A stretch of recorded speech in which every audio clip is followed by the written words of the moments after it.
नमस्कार। आज मैं किसान नेता रणवीर यादव के पास आया हूं जानने के लिए कि किसान आंदोलन जो 13 महीने चला, आंदोलन तो ख़त्म हो गया, सभी लोग घर गए, लेकिन अब जो है किसानों का क्या होगा, आज हम यही इनसे जाने। क्या लग रहा है रणवीर जी, क्या आगे होगा किसानों का? महोदय, पहले तो मैं आपको बता दूं कि आंदोलन ख़त्म नहीं हुआ है। हमारा आंदोलन स्थगित हुआ था, आंदोलन ख़त्म नहीं हुआ है। आंदोलन स्थगित किया था, वो भी सरकार ने हमसे वादे किए थे। 5 बिंदुओं पर हमारा जो समझौता हुआ था रिटर्न में, गृह मंत्रालय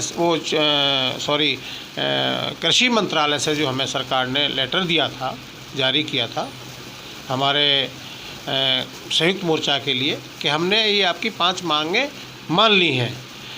वो सिर्फ समझौता के आधार पर रिटर्न में जब हो गया था तो हमने आंदोलन स्थगित किया, ख़त्म नहीं हुआ है। लेकिन सरकार अपने वादों से मुकरी है, कहीं न कहीं अपने वादों से मुकरी है। लेकिन अब हमारी रणनीति हमारी जो चल रही है, एक बहुत बड़ा रूप लेने जा रहा है आंदोलन एक, और जल्द ही आपको सूचना मिल जाएगी। उस पर काम कर रहा है हमारा संगठन, कर रहा है, संयुक्त मोर्चा काम कर रहा है। कैसे कर लेंगे आप आंदोलन? आप उतना बड़ा आंदोलन आप खड़ा कर लेंगे? उससे भी बड़ा होगा महोदय। अब तो बहुत मुद्दे हैं। अब तो वो उस समय तो 3 काले कानून और आपका जो है MSP पे गारंटी कानून के खिलाफ हुआ था, लेकिन अब तो मुद्दे इतना है, इतना महंगाई है, नया नया कानून आ रहा है। हमारी मांगें ना मानते हुए भी सरकार ने अब एक नया कानून और आ चुका है हमारे देश में, वो एक स्टेट में लागू भी हो गया है, जिससे कम से कम 213 शहर। लोग तो कह रहे हैं कि टिकैत साहब नरम पड़ गए हैं सरकार के प्रति। कौन कहता है नरम पड़ गए? टिकैत साहब कभी नरम नहीं पड़ते। हम कोई राजनीतिक दल नहीं है जो हमें कुछ वो होगा। हम किसानों के मुद्दे हमेशा से उठाते चले आए हैं और हमारे नेता हमेशा से उठा रहे हैं। और आज भी आप देखिए दूसरे कंट्रियों में, स्टेट में जा रहे हैं। अभी मध्य प्रदेश थे, कई जगह महाराष्ट्र भी होके आए।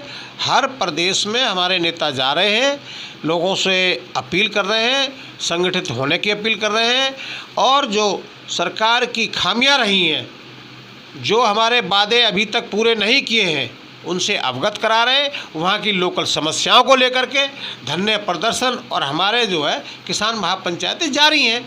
कौन कहता है घर बैठे हुए हैं? नहीं, आपके जो मुद्दे थे वो कहाँ गए फिर आखिर? हमारे मुद्दे सारे इकट्ठे हो रहे हैं।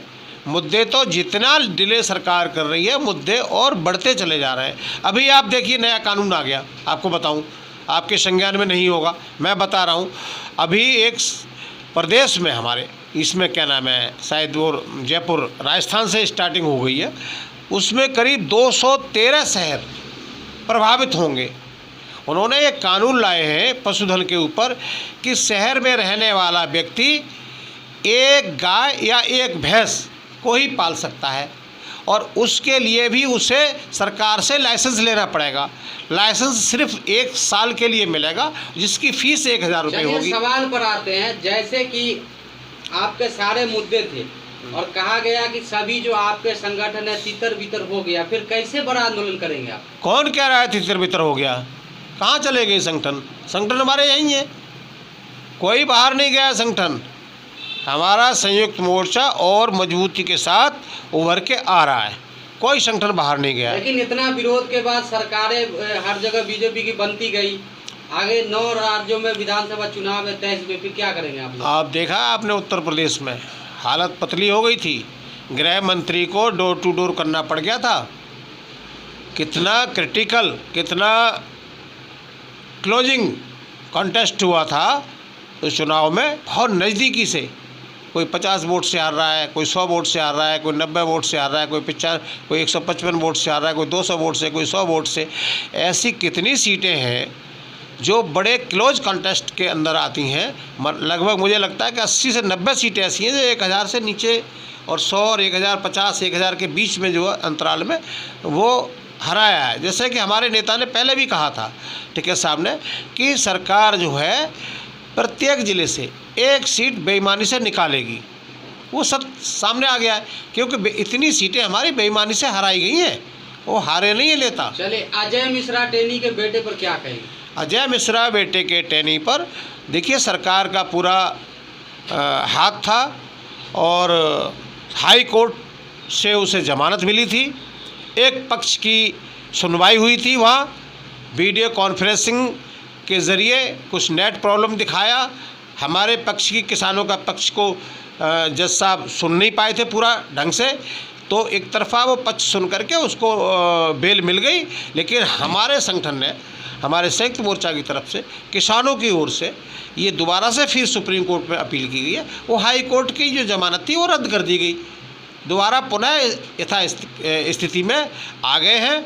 उनको 1 हफ्ते का सरेंडर करने का टाइम दिया है कि यथा स्थिति जो 8 दिन के अंदर अंदर जो पहले था वो सरेंडर करें अपने आप को, उनकी जमानत याचिका रद्द की जाती है। चलिए आगे किसानों का क्या रणनीति रहेगी साहब बताइए।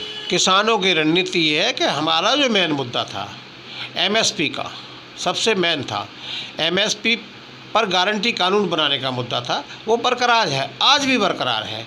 साथ में जो हमारे उस आंदोलन से संबंधित जो हमारे किसानों पर मुकदमे लगे थे, 50-52 हज़ार केस थे, उनको वापसी का था, जो हमें वायदा किया था कि तत्काल प्रभाव से वापस लिए जाएंगे, वो मुद्दा है। उनके मुआवजे का मुद्दा है। और अजय मिश्र टैनी जो धारा 120 के मूल्य में है वो अभी तक भी बाहर है। उस पर कानूनी प्रक्रिया काम नहीं कर रही है सरकार उस पर ठीक से।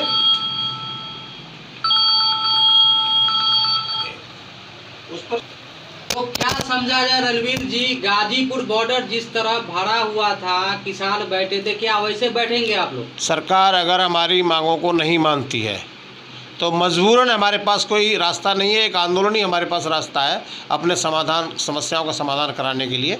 हमारे पास सरकार को भी मौका मिला था कि किसानों की जो वाजिब मांगे थी, जो उन्होंने लिख के दिया था, उस पर सरकार काम करे। सरकार जो है संयुक्त मोर्चा से जो 3 नाम मांग रही है, लेकिन संयुक्त मोर्चा ने जो हमारे मोर्चा की तरफ से सरकार से एक सवाल पूछा गया था कि जो कमेटी बनेगी एमएसपी पर गारंटी कानून बनाने के लिए जो कमेटी बननी है वो उसका क्या स्वरूप होगा, कितने लोग होंगे, उसमें वो सरकार कुछ बताने को राज़ी नहीं हो रही है। हमसे 3 नाम मांगे गए, लेकिन पहले हम भी तो जानना चाहते हैं, हमारा संगठन भी जानना चाहता है, संयुक्त मोर्चा भी जानना चाहता है कि इसका स्वरूप क्या होगा। तो इससे साफ जाहिर होता है कि सरकार की नीयत में कहीं ना कहीं खोट है, वो स्पष्ट नहीं करना चाहती है। रिटर्न में हमने लेटर भेजा है सरकार को कि सरकार बताए उसका स्वरूप क्या होगा। कब तक इंतजार करेंगे आप सरकार से? देखिए इंतज़ार तो चल ही रहा है भाई, इलेक्शन हो गया, इनका सब कुछ फ्री हो गया, अब तो सरकार के हाथ में, गेंद सरकार के पाले में। वो कब तक उस इंतज़ार हमें करवाती है, जब हमारा इंतज़ार ख़त्म हो जाएगा और हम बैठ जाएंगे, हमारा धरना स्टार्ट हो जाएगा। कितने दिनों तक आप इंतजार करेंगे? देखिए साल 2 साल और 3 साल तक तो नहीं जाना है महोदय, ये जल्दी ही कुछ फैसले लिए जाएंगे। अब हमारा संयुक्त मोर्चा इस पर काम कर रहा है। जैसे ही संयुक्त मोर्चा निर्देश करेगा, सारे किसान, अभी किसान थोड़ा बिजी भी है, खेती क्यारी में लगा हुआ है, फसल अभी थ्रेसर चल रही है, गेहूं की कटाई चल रही है, अब फ्री हुआ जाता है 1-आध महीने में। और फ्री होने के बाद संयुक्त मोर्चा का जैसे आदेश होगा, सरकार से क्या वार्ता हुई है वो हमारी ओपन हो जाएगी। ओपन होने के बाद जो आदेश होगा, जो निर्देश होगा संयुक्त मोर्चा का, वो सर्वमान्य होगा सबको। आपको लगता है कि यह बॉर्डर पे बैठने दिया जाएगा? आपको लग रहा है? भाई बॉर्डर किसी के बाप का है क्या? बॉर्डर किसका है? ये हमारा ही बॉर्डर है, ये किसानों की ज़मीन है जहाँ ये बॉर्डर बना के बैठे हैं। इनके किसी के बाप की नहीं है जागीर। मतलब लाठियाँ खाने के लिए तैयार है किसान? अरे यार लाठी से तो रोज़ काम पड़ता है किसान का, रोज़ काम पड़ता है। भैंसों और ढोरों को लाठी से ही हाँकना पड़ता है। तो अब सरकार को भी देखो, अब लाठी ही काम आएगी वहाँ पर, वो बैठेंगे हम तो। मतलब आप लोग तैयार हैं पूरा? बिल्कुल तैयार है, हर सितम सहने को बिल्कुल तैयार है, साम दाम दंडभेद से हर तरीके से तैयार है। ये अधिकार है हमारा, अपनी बात को सरकार तक रखने का अधिकार है हमारा। संविधान ने जो हमें अधिकार दिया है उसे कोई नहीं छीन सकता है। चलिए, हमारे साथ रणवीर यादव थे। इनका कहना है कि गाजीपुर बॉर्डर फिर से एक बार भरेगा और बड़ा आंदोलन होने की तैयारी चल रही है। आप देख रहे थे PN24 न्यूज़। नमस्कार।